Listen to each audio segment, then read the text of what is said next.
What is up, everyone? In the spirit of trying to upload one video every day, we are back with another video. Today, I want to talk about something positive for a change and shout out the guys relatively unknown who I think are massively underrated right now. I don't think any of these guys are going to be ranked or highly if or like championship material, but based on their last few fights, I think these guys are good enough to be ranked by the end of this year. Now, keep in mind, I'm going to be talking about the guys who are massively underrated at the moment and not the guys who have a lot of hype around their names and are also probably going to be ranked by the end of this year. I'm going to talk about one prospect from flyweight to heavyweight that is under the radar at the moment, but I could totally see them in the rankings by the end of this year. Without wasting any more time, let's jump right into the video. For flyweight, I'm gonna go with Ray Saruya. He's a 22-year-old Japanese prospect with a 9-0 record. The thing I really like about him is that he wastes no time in shooting takedowns when the round starts. Even if his opponents are prepared, none of them have been able to stop Tsuruya whatsoever because he's relentless. The variety of submission attempts, sweeps, takedowns this guy has in his arsenal. The only flyweight I can think of that can match Tsuruya's grappling is Tatsuro Taira, and I think Taira is the best grappler in the division right now.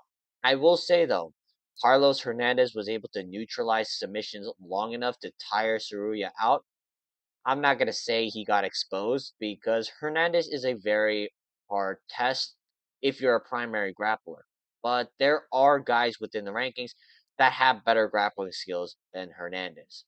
I think the farthest he can go from based off what I've seen so far is around the top 10 area. But from the top 10, even if these guys aren't able to stop Surya from dominating them in the grappling, I think they could do just enough to not get submitted and eventually wear Soroya out in the later rounds. But he will make a lot of improvements in between fights because, again, he's 22 years old. Even if he doesn't fight the highest level opposition, because flyweight is such a shallow division, beating four guys outside of the rankings should warrant the top 15 spot. He's already beat Carlos Hernandez, who is a pretty good test.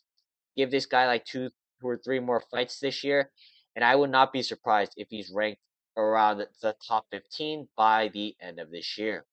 For bantamweight, we have Felipe Lima, a 26-year-old Brazilian with a 14-1 record, riding a 14-fight win streak.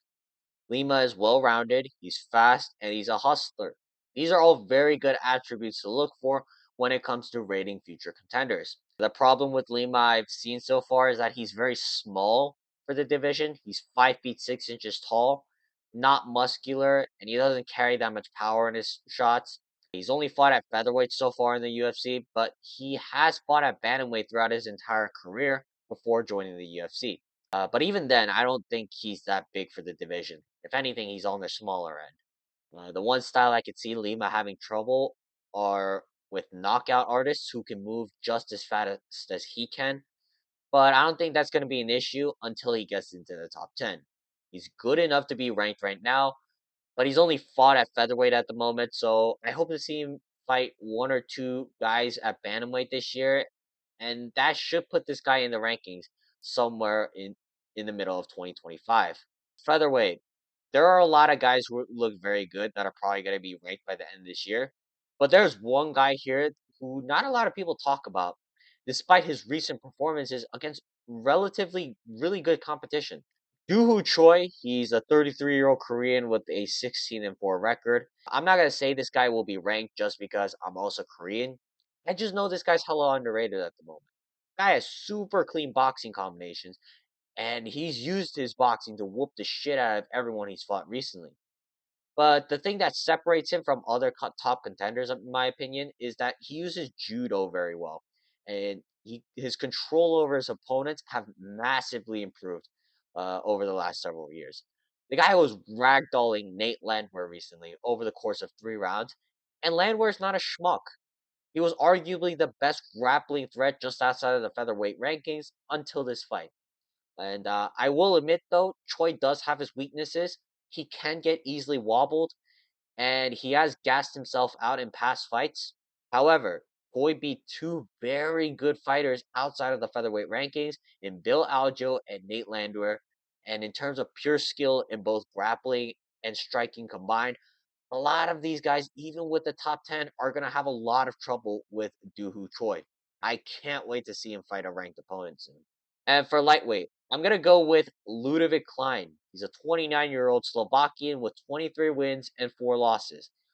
Klein has some of that nastiest Muay Thai. He's got a wicked left high kick, and he's very willing to trade in the pocket. He's also developed solid offensive wrestling, which I thought will be huge for him moving forward.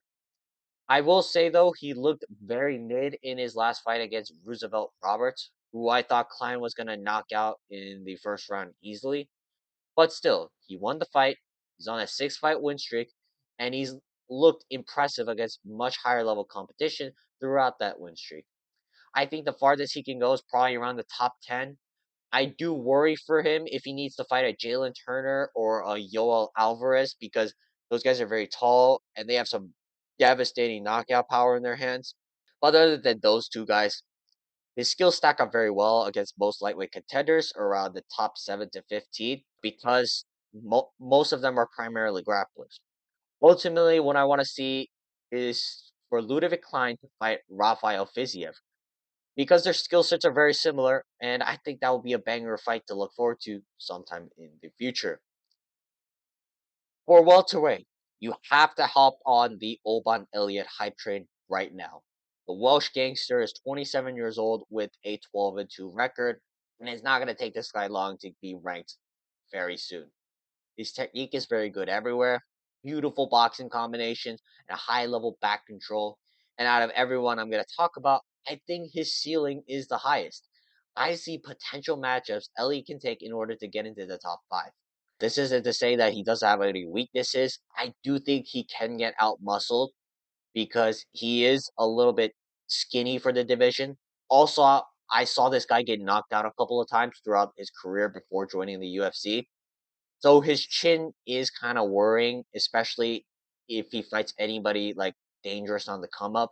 But still, he's starting to develop knockout power against guys with solid chins like Basil Hafez. I think the sky's the limit for this guy because we're seeing a changing of the guard at welterweight. A lot of the guys within the welterweight rankings are well out of their primes and are looking to retire pretty soon.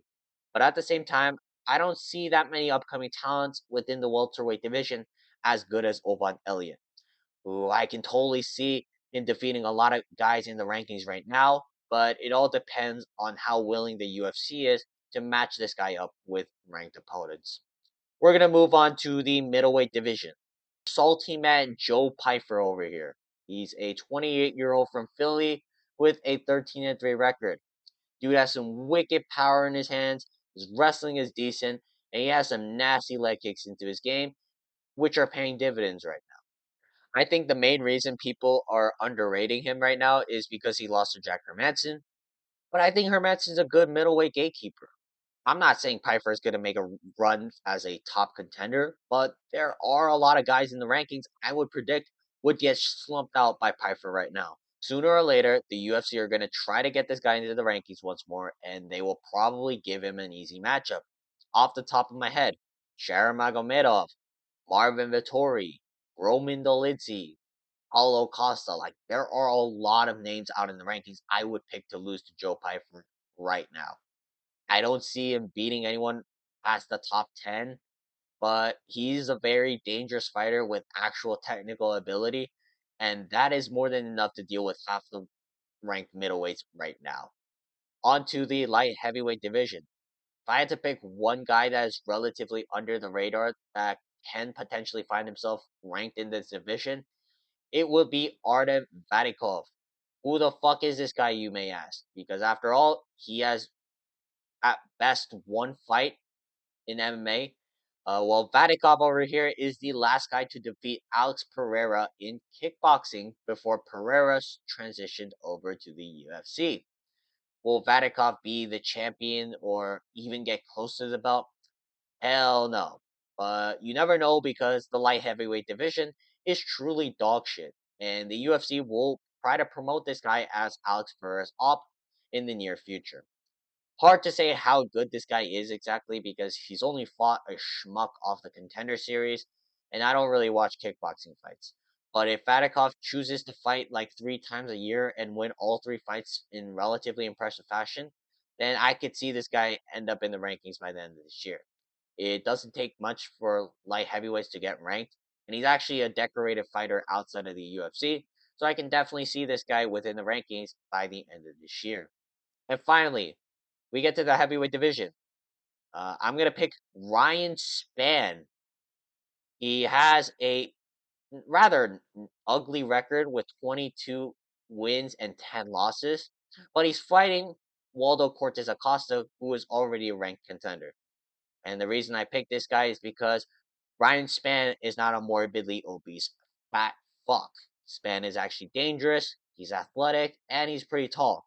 That is all you need to succeed at heavyweight because, my goodness, half of the guys ranked in this division are just fat fucks who know how to take a punch.